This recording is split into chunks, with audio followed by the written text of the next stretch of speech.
July 17th edition of the PFT PM podcast, and I am home. It took 15 hours on Saturday for a 600-mile drive. Not that I was driving, do the math, 30 miles an hour? We were stopped for 3 hours, dead stopped, didn't move, put it in park. People were getting out of the cars smoking cigarettes. I started to do the whole, at what point do I find a place to pee? Do I just go with a bottle in the car? Do I go up the hill and find a tree somewhere? Am I going to have shy bladder with all these cars behind me with people in them as I water one of the flowers? Anyway, it didn't get to that point. But 3 hours. I watched a couple of episodes of the quarterback series on Netflix. I'll be talking about that coming up in the traffic jam, so it was productive. But man, it was a long day. And during the trip, I swore over and over again, I will never do this again. I will never take a car trip vacation again. If I go anywhere, I'm going to fly. And of course, by the time you get home, see, that's the thing about most, not all, but most travel situations resolve themselves within 24 hours. Your plane's late. I remember for the Bills-Bengals playoff game, I was stuck in Detroit because I couldn't get a connection to Pittsburgh. And it was a misfire here and a misfire there. And one plane was out and then goes back. And finally, I got home. By the next day, everything was normal. This 15-hour marathon on Saturday, by Sunday, everything was normal, or at least as normal as the first day after you get home from the beach ever is. So it was a great trip. I was glad to do PFT PM 5 out of 5 days. And 1 week from now, we are back with another season of PFT Live. Chris Sims will join me, and we'll be on top of everything happening in the National Football League. By next week, this will be old news. Right now, it's the biggest news in the NFL. DeAndre Hopkins choosing the Titans over the Patriots. DeAndre Hopkins no longer waiting around for someone else to offer more than what the Titans or the Patriots had put on the table. And by all appearances, this was just a simple case of the Titans offering more. Because maybe, just maybe, when you consider the full incentive package, maybe there's an opportunity for Hopkins to earn more in the New England offense with Bill O'Brien, Mac Jones at quarterback, than in Tennessee. But in Tennessee, is he kind of the number one guy right through the door? He would have been in New England. Treylon Burks, year 2. I don't know. And I also wonder, it's not like DeAndre Hopkins or his representatives are going to advertise this. I wonder if the Titans finally said, hey, man, we got to do this now. We're not going to be a stooge where we've got this offer on the table and you're going to wait around for somebody to get injured or some other team to decide that the guy they thought they were going to count upon to be receiver 1, receiver 2, receiver 3 isn't good enough, so they're going to come get you. We're not going to be your bargaining chip for a better spot. We need you to make a decision now or the offer is going to be off the table and we're going to move on with the guys we have. We want you there week 1. You need to dispel this notion that you don't like the practice. You need to embrace training camp. You need to be there from day 1. Look at what they're saying about you. I could see Mike Vrabel pushing his buttons to get him properly motivated to show up for the start of training camp and get it done, to sign before then and not let it linger. So he gets $12 million in base salary or total compensation this year, up to $3 million in incentives. That would get him to 15. I suspect he really wanted to match Odell Beckham Jr.'s 15 plus up to 3.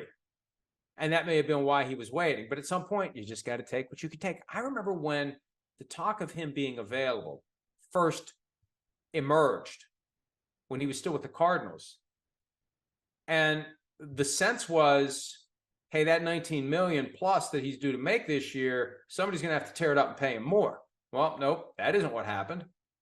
It got torn up by the Cardinals because they couldn't trade him because nobody wanted to take on that contract. And now he's getting less, $7 million less before we get to the incentives. And who knows what's going to happen with the incentives.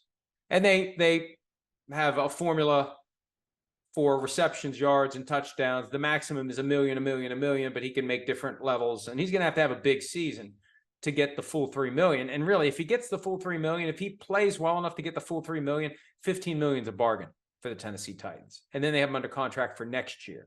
And I haven't seen the full breakdown yet, but my guess is that this is just a 1-year deal with a 1-year option held by the team. It's not a straight 2-year deal with full guarantees. And if he doesn't get it done this year, the Titans are going to move on after 1 year. And there'll be some cap charge for next year from the signing bonus. We're still waiting for the full breakdown on the Hopkins deal. And as to the Patriots, I was on radio in Boston today, and we were talking about this, the fact that the Patriots didn't get him.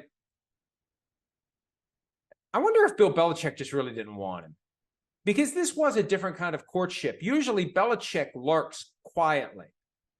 He's interested in a guy and no one but the guy and his agent knows he's interested. And then he just gets the deal done or he doesn't. There isn't this public courtship where everyone knows for a period of weeks that the Patriots are interested. I just wonder whether or not deep down Bill Belichick didn't really care.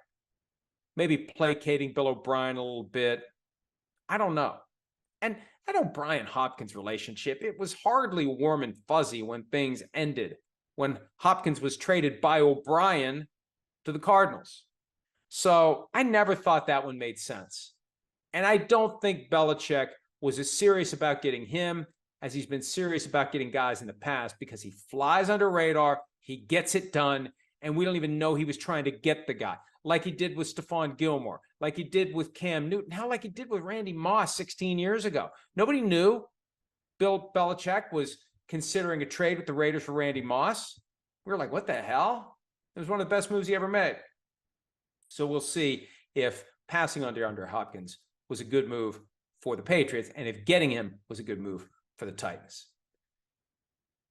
Next subject, and I mentioned this earlier, the quarterback series on Netflix. I think it's great, and I'm already thinking who will be the 3 for next year. Would it be Josh Allen or Joe Burrow? Like, get an elite guy, get a middle-of-the-pack guy, and then get kind of an experimental guy. You can't have 3 franchise quarterbacks. I like the blend. I like the Mahomes, superstar, Super Bowl champion, Kirk Cousins, 1-and-out playoff appearance, Marcus Mariota, benched during the season. Like, Josh Allen or Joe Burrow would be the top-tier guy. The second-tier guy would be Tannehill. Maybe he'd be the third-tier guy because he's got Will Levis breathing down his neck. That kind of tracks the whole Mariota vibe. I don't know that Tannehill's going to get benched this year, if he's going to just disappear, and it never is really fully explained the way it could be or should be. But you need those 3. You need that. And maybe they'll go with a different formula. Maybe it'll be one of the young quarterbacks. Maybe they'll get a rookie to do it. Different look into preparation. Last year, there weren't a lot of attractive rookies. Kenny Pickett was the only first rounder. That would have made sense if he would have done it. This year, you got Bryce Young, CJ Stroud, Anthony Richardson. Wouldn't it be great if Anthony Richardson is one of them? Ooh, I'd like that. I'll go. I think Josh Allen's more fascinating because of where the Bills are right now. I'd go Josh Allen, Anthony Richardson, and then Russell Wilson. That would be something. I don't know that Russell Wilson wants that, and I don't think Sean Payton would want it either. Dak Prescott, that would be interesting. And the Cowboys have done Hard Knocks 3 times, so they don't shy away from the cameras. But in addition to preseason Hard Knocks, in-season Hard Knocks, they got to figure out which 3 quarterbacks they're going to follow. And obviously, it starts now. They're going to know now. Last year, they kept it quiet because we didn't know that this was even a thing. We didn't find out until after it was done that it was a thing. I wonder if this year they'll tell us before the season who it's going to be. So, hey, Peyton Manning, executive producer. He gets his own name. When they show the executive producer, they have 2 pages of the graphics. Page 1, just Peyton Manning. He's the guy running the show. He's the quarterback of quarterback. Peyton, give me Joe Burrow. No, give me Josh Allen. I'll get it straight one of these days. Give me Josh Allen. Give me Anthony Richardson, and then dealer's choice for the third one. It's up to you. Maybe Kirk Cousins again. Kirk Cousins, to me, was the most fascinating of the 3. And I've written a couple of things about it. And it's funny to see some of the reaction on Twitter. And it reminds me why I'm glad we don't have comments anymore. Like, oh, I don't need to watch TV. Florio is going to tell me what was on the show. Well, not everybody's watching the show. Not everybody has Netflix. And even if you watch it, part of what we do is we find what's interesting and draw it out and highlight it. And the first thing I saw in the series that really caught my attention was the disclosure by Kirk Cousins that he had suffered some sort of a rib injury when he was hit by Daron Payne in the Week 10 game against the Washington Commanders.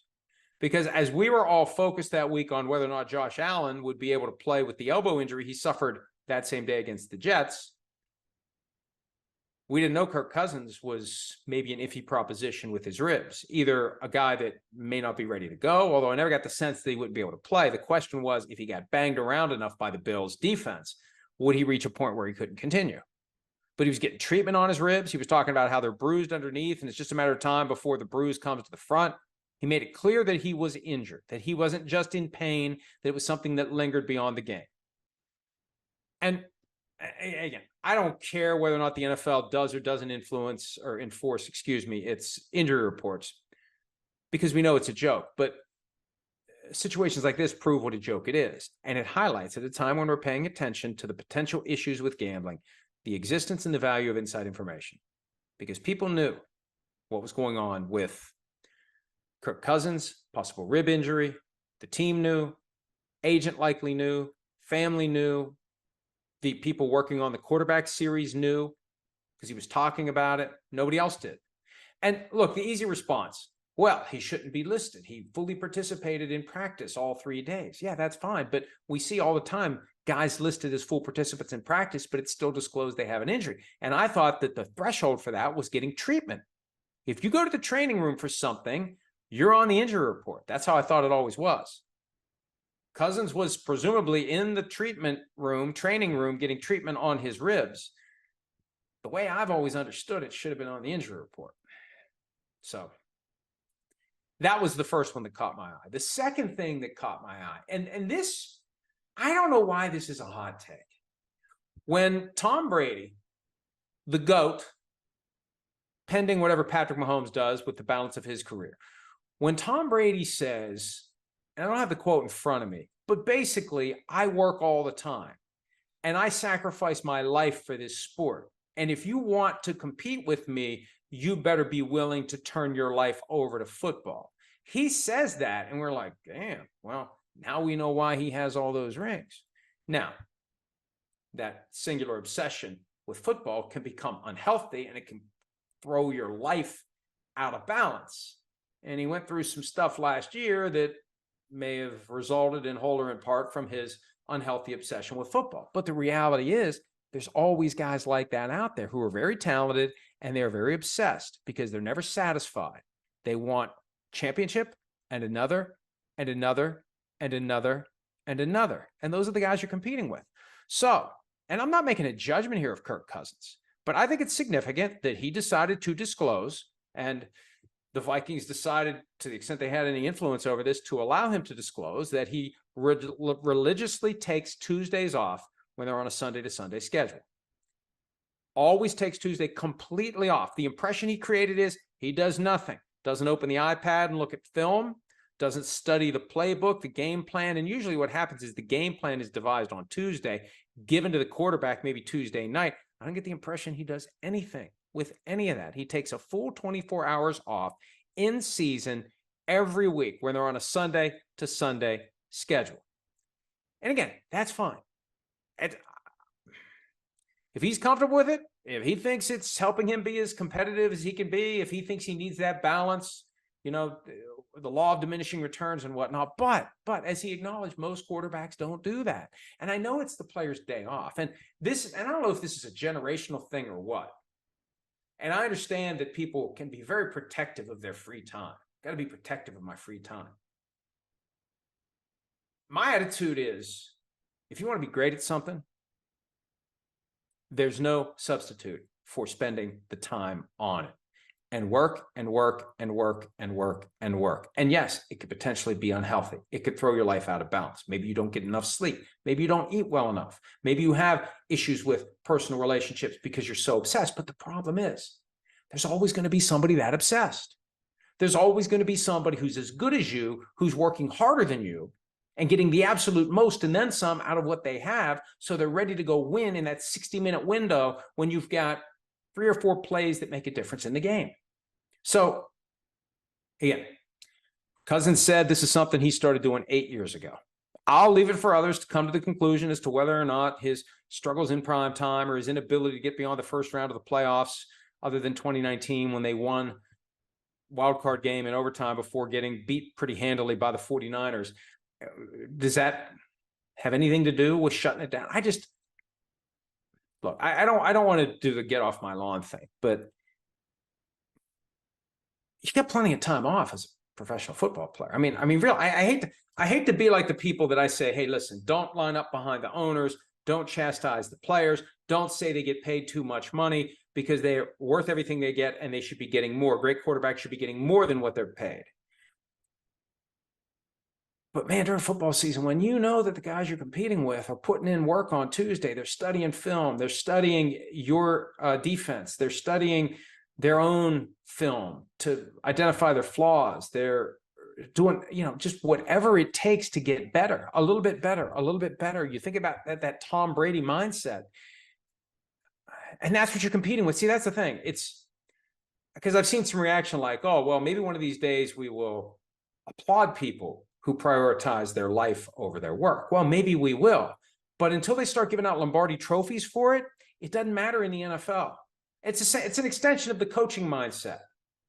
Sleeping in your office, sleeping 3 hours, burning the candle at both ends and in the middle from really all year. You get that couple of weeks off, but the great coaches work and work and work because there's always something else that you can find time to do. It's not a matter of being inefficient. It's not a matter of delegating. There's always something else that you can find time to do. Especially when you get into the 6 days between games. There was a show years ago called 6 Days to Sunday. It focused on the Vikings during one of Dennis Green's seasons. But that title was just that's what it is. It's 6 days to Sunday. Game, and then the next day, you're 6 days to Sunday. And when you're taking one of those 6 days and you've put a wall around it for 24 hours, it just puts more pressure on you the rest of the time. If you're going to shut down for 24 hours of the available hours between Sunday and Monday, or Monday and Sunday, you better be getting the most out of the rest of it, because on that day that you're not doing anything, the quarterback you're playing this weekend probably is. Okay, so again, everyone's got to make their decision, but we saw how Brady was, and we saw the results. Peyton Manning, run that one by Peyton Manning. Do you think Peyton Manning shut it down for 24 hours on a Tuesday?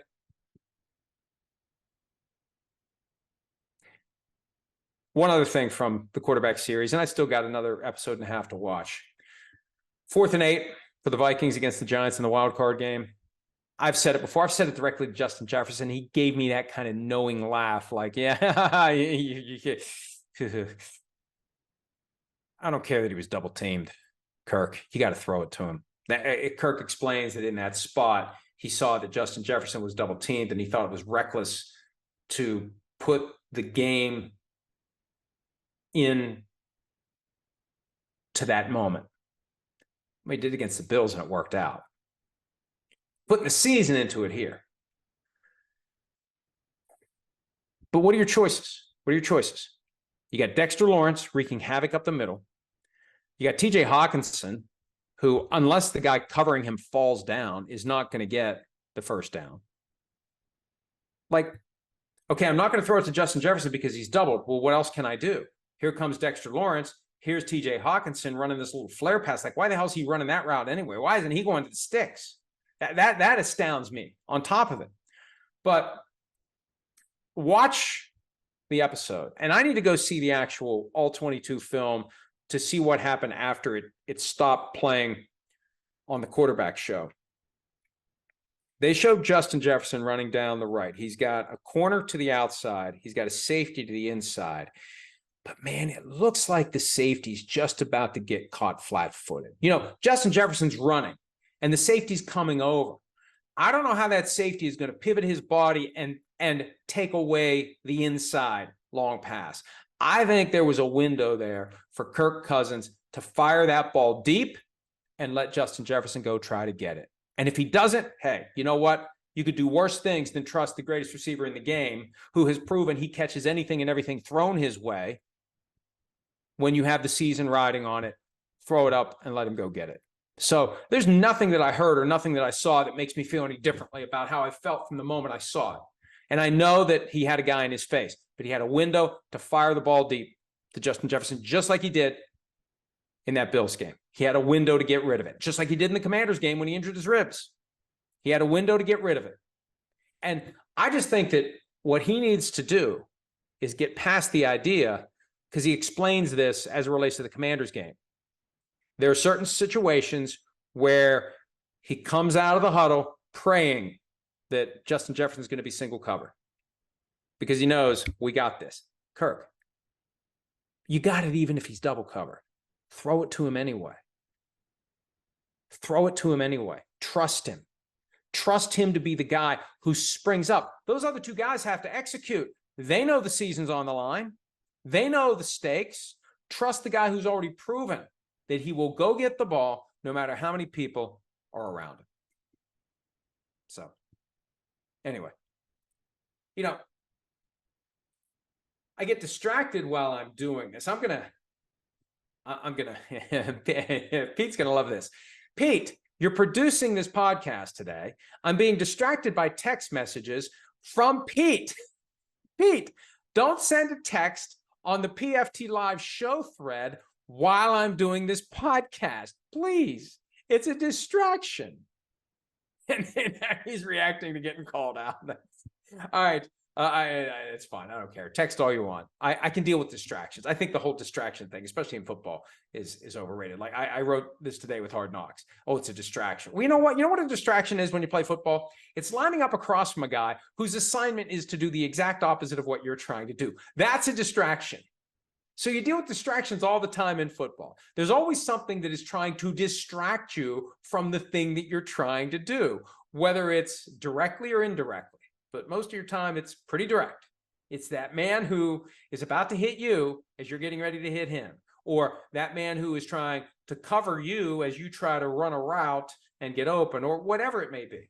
You're always dealing with distraction when you play football. Okay. One less distraction for the Jacksonville Jaguars is they put together a pretty damn good offense, and I think they're one of the teams that we need to be paying close attention to for 2023. And Evan Engram, happy, signed, 3-year contract. We have the full breakdown at PFT. Basically, what he got is 2 years of the tag, guaranteed a little bit less, but when you throw in everything else, just a little bit more, about $540,000 more over the next 2 years than he would have gotten under the tag if he earns his full in-season per-game roster bonuses and if he earns his 2024 off-season workout bonus. He'll be about $540,000 ahead of where he would have been with 2 tags. He gets $24 million guaranteed at signing.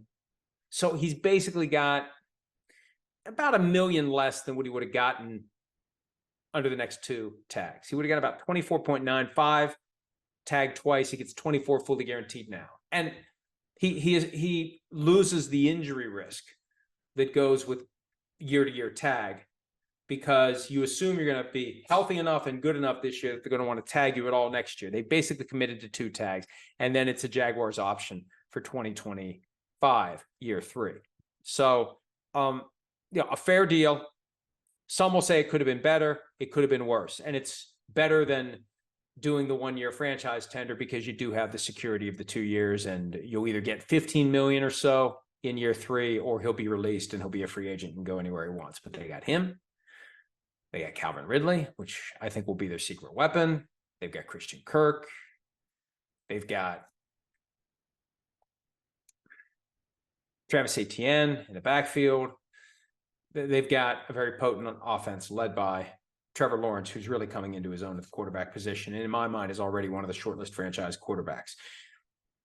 I'm recording this with about 3 hours and 10 minutes to go before the window closes on long-term deals for the remaining franchise tag players who have yet to do long-term deals. And Tony Pollard, Josh Jacobs, Saquon Barkley are the 3 running backs who haven't had their situation resolved. Well, Pollard isn't going to do a long-term deal. The Cowboys aren't going to want to take the $10.1 million franchise tender and do what would be necessary to get him to sign a long-term deal, because from his perspective, it's simple. Hey, I got my 10-1, smartest move of the offseason was Tony Pollard accepting his franchise tender, because I think it would have been removed by now by the Cowboys if he hadn't. I got my 10-1, and then after the season, I either become a free agent or you're going to give me a 20% raise, about $12 million or so for next year under the 10, which would be great too. You want to tag me next year at $12 million? I'll sign that right away too. Please tag me next year and pay me $12 million at a time when the running back market is tanking. So the real question is, will Saquon Barkley and Josh Jacobs get long-term contracts? I am going to assume for the purposes of this segment that they don't. Maybe they will. I don't think there's any way Jacobs will. And where it stood over the weekend, there was a vibe that it's just not going to happen for the Giants and Saquon Barkley. I wrote something about how CAA, now involved in the negotiation, kind of wants to reset the clock and start over. And the Giants are like, no. This thing's already been going. We're not going to start over just because there's a new agent involved. We've made our offers. You haven't accepted them. Now we have to see whether or not we can work something out right now. And if it isn't worked out today, remember this. 1-year deal is all they can do with their current team. It can be more than 10.1. It can have a term in it like we won't tag you next year, but only a 1-year deal after today for Jacobs, Barkley, and obviously Pollard's already accepted his 1-year deal. The window opens again after the regular season concludes on negotiations for a long-term deal. And a point I made earlier, and I think I made this argument back when Le'Veon Bell had been franchise tagged the first time. What happens if Saquon Barkley, let's say the Giants make the playoffs again. What if Barkley says after the regular season ends and the window opens again on long-term negotiations, I'm not playing again this season until I have a long-term deal. The window's open for the negotiations. We can continue. We continue now. We get this done now. And I think the message would be sent ahead of that. And you could basically, as a practical matter, do the negotiations, just finalize the deal after the regular season ends. You could do that. But Barkley could be wise to say, I'm not playing in the playoff game without a long-term contract. And I think I may have pondered what the consequences would be for Le'Veon Bell back in 2017, when I thought that was a possibility for him. You've already made your full salary for the year. You get your playoff money. They could suspend you for conduct detrimental to the team, but you're going to become a free agent. Like, what can they really do to you if you say, when the regular season ends, the window's open on a new contract, I'm not playing again unless you give me my long-term contract. I'm not doing it. What could the team do? And would the player even care? Player's taking a stand. You want me for the playoff game? You got to give me financial security. And think about it from the player's perspective. You've already fulfilled your commitment under the franchise tender. 17 games have come and gone. This is all playing for free. And we know the playoff shares for the highly paid guys pale in comparison to what they should be getting. You're going to risk your future earnings, your health. I mean, look, Tony Pollard suffered the broken ankle in the postseason game. You suffer a torn ACL in a playoff game. You're not going to get franchise tagged, and no one's going to want you as a free agent. It dramatically limits your earning capacity. So there's reason to do it, more than just taking advantage of the rule. There's a reason to say, I'm done carrying the risk. You carry the risk now. You give me the contract you refused to give me before, and let's get this thing done. Something to keep in mind. Now, I'm not trying to cause trouble here. Just saying, if the Giants make the playoffs and Barkley ends up signing the franchise tender, he should at least think about saying to the Giants, I'm not playing in the playoff game unless and until I get my long-term contract. All right. Top 10 coaches. We're up to number 5. 10, Doug Peterson. 9, Mike Vrabel. 8, Kyle Shanahan. 7, Sean McVay. 6, Sean Payton. 5, drumroll please, Seahawks coach Pete Carroll. And that's how this all came up. Somebody had left him off their top 10 list of coaches. I was on KJR in Seattle, and they asked me, well, is Pete Carroll the top 10 coach? I was like, yeah, I think he is. And that's what inspired me to do the list. But look at what Carroll has done with the Seahawks over the course of the past 12, 13 years. They built that Legion of Boom. They won a Super Bowl. They went back to another one. Could have / should have won that one. And now they're in this second act where they're rebuilding that defense. And their offense is pretty damn good. They're a little more balanced, maybe, than they were a decade ago when they finally made their run. They're a team that could threaten in the NFC. I mean, the Eagles and the 49ers are the two best teams. It doesn't take much to throw a team off. A couple of injuries, a couple of fluke losses. Maybe teams catch up to some of the things you did last year that worked so well. Maybe people will have solutions for those quarterback sneaks. When you look at the next cut of teams in the NFC, Cowboys, Seahawks are in a position to be pretty damn good this year. And they've been pretty damn good every year with Pete Carroll. Think of the consistency. And, it's a simple approach, defense and run the ball. Defense and run the ball. And it led to frustrations because Russell Wilson wanted to be Patrick Mahomes. He wanted to be Josh Allen. He got his wish last year and it didn't work. Well, it may work this year with Sean Payton. He wanted to be the guy for whom the offense operated. He wanted to be the centerpiece, the focal point of the offense. And again, last year it didn't work.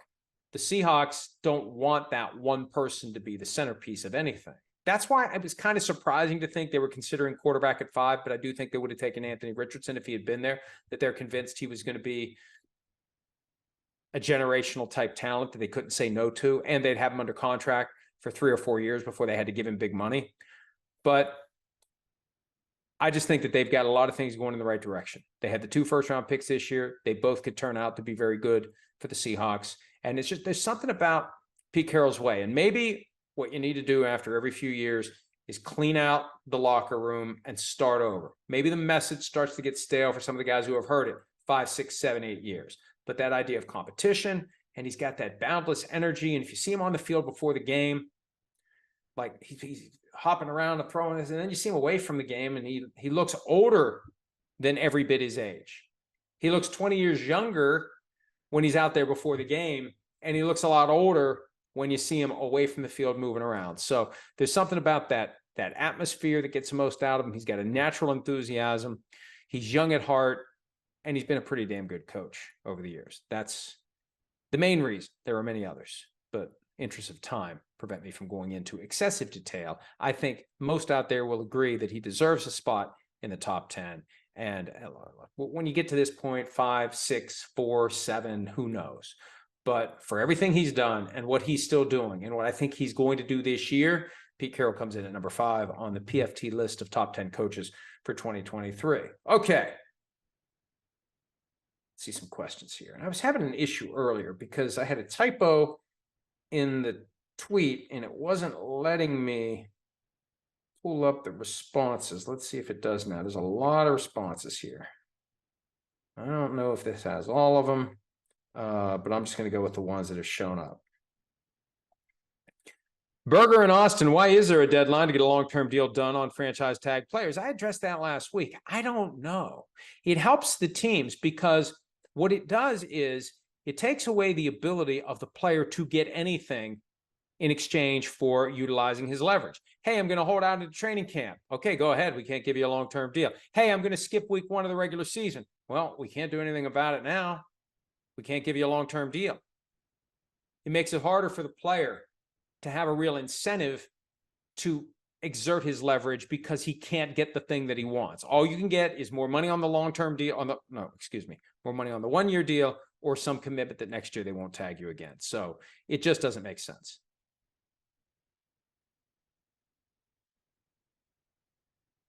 Will you make, this is from Tyler Hergert, a 2023 season bingo card? Everyone always says they didn't have that on the bingo card, but no one actually makes the bingo card. #content. Speaking of content, and I don't know if we can find a way to use this on PFT Live, but Matt Casey turned me on to the crossovergrid.com where you've got categories that intersect, whether it's a player who played on the same two different teams, different awards, different things, different accomplishments, and you fill out this 9-person grid with names. That is addictive. That's the bingo card I want. I actually did. He showed it to me yesterday, and I did it, filled out the 9 squares, And I went back to see the next one, and there wasn't a new one. So I just erased it and did it again with 9 different players. It takes some thought. You really test your memory bank. This is one situation where it's good to be old. The sweet spot of old, where you can still remember stuff. You're old enough that there's a lot that you're remembering, but you're young enough that you still remember all the stuff that you're remembering. So the perfect game for a 58-year-old who's been a fan of the NFL for 50 years now and counting. Lee Dale, you could be the GM of any team at the minute, but you have to have Sims as your head coach. Which team would it be? First of all, I don't want to be a GM. I have no desire to do it. I know Sims kind of does. He mentions it every once in a while. I mean, look, I would want the best team. Great players. As a coach told me recently, there's a chess match element to football only if you're not in a situation where one team is made up of pawns and the other team is all queens and rooks. So I would say the Chiefs.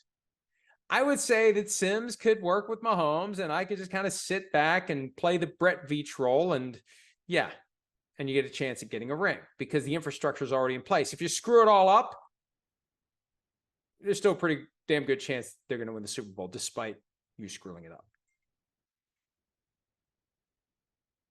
David Mitchell wanted me to review the Brett Favre versus Mississippi welfare situation. I thought I did. Did I not do that? I think I did. I'm pretty sure I did.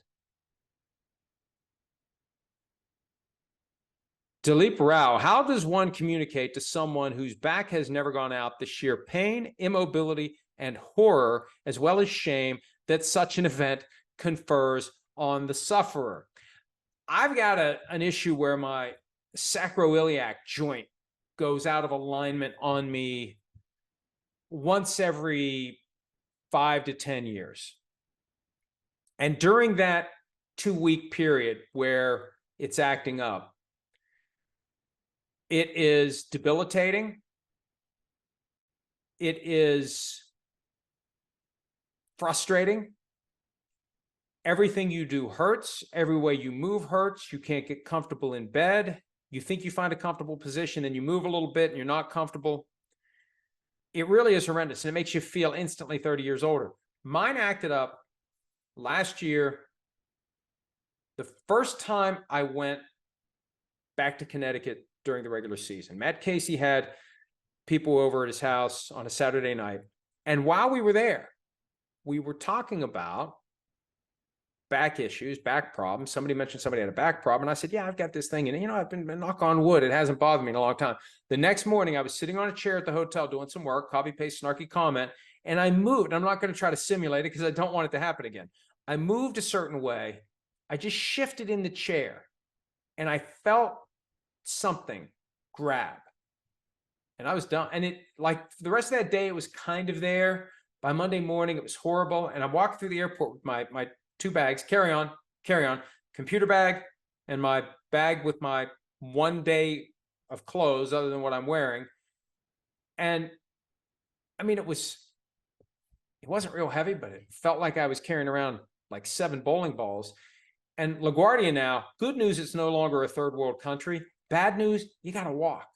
So I'm walking and I'm like, I'd have to stop and just kind of rest and regather myself and then pick up and walk some more. So that was, and I went to physical therapy 4 or 5 times during that window. And then it just finally goes away.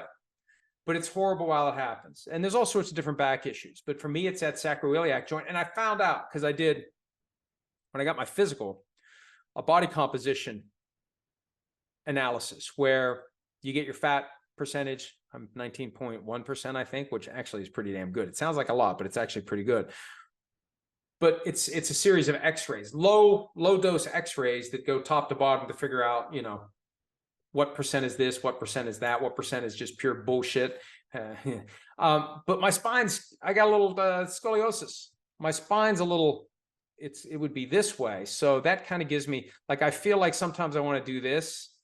Like I'm just a little crooked this way and other ways. I'm a little crooked this way. And I think it does something with that SI joint. So how did we even get off on that topic? I don't know. All right.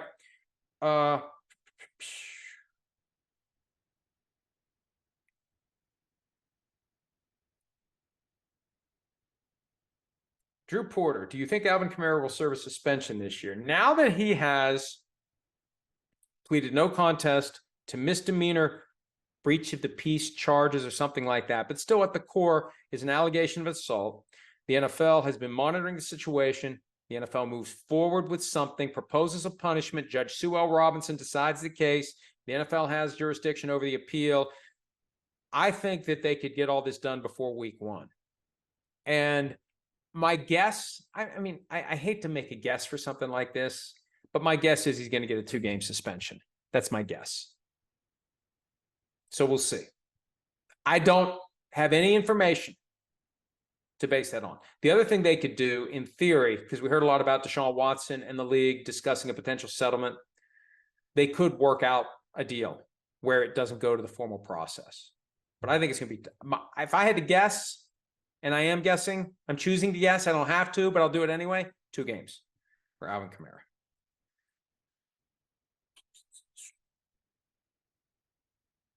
GB Soccer 6, do top NFL players see the Messi deal and get jealous and will try to push for it? I mean, Messi's getting like $50 million a year. I've been making the argument that the best players in the NFL, the most exciting players, the most eventful and impactful players, the quarterbacks, the franchise quarterbacks, the best of the best, and we know who they are. When the scheduling process is actually influenced by where those guys play and influenced by retirement and unretirement, like it did last year for the league when Tom Brady retired and then came back to the Buccaneers, or Aaron Rodgers, where's he going to go? That affects the scheduling. That affects which games we're going to put in the big spots. There's a value to the sport that goes above and beyond the salary cap. It goes above and beyond the structure that's in place for teams to pay players. And look, we already see the NFL do it with the thing they call performance-based pay, where you have a guy who comes in as a low-round draft pick and plays a lot. They've got a formula that gives him extra money, and sometimes he makes more money from that pot than what his salary would be. I just think that there should be a mechanism in place for all owners collectively, the league collectively, to set aside money that goes to the franchise quarterbacks, whether it's based on how many games they play in a given year, whether it's based on the ratings for those games. Wouldn't that be something? Wouldn't that make sense? Isn't that a fair way to do it? Now, I know, Dak Prescott's going to get a disproportionate amount because he plays for the Cowboys, but I just feel like the value that the great quarterbacks have to the game requires them to get more money from the game, not from their team, but from the game. And they've created this beautifully perfect system from the team's perspective of a salary cap that keeps a Patrick Mahomes. I mean, really, what is, if the commissioner's making 60, 65, 70 million a year, what's Patrick Mahomes worth to the game? What's his value? 80 million a year, 90 million a year, 100 million a year? So it'll never happen because the league has to want to do it. The union has to want to fight for it. And as long as all players are in the same bargaining unit. Now, if there was ever branches where you've got the quarterbacks in their own unit, the running backs in their own unit, we've argued in the past the running backs should have their own unit. Hell, the quarterback should have their own unit because they're subsidizing everybody else.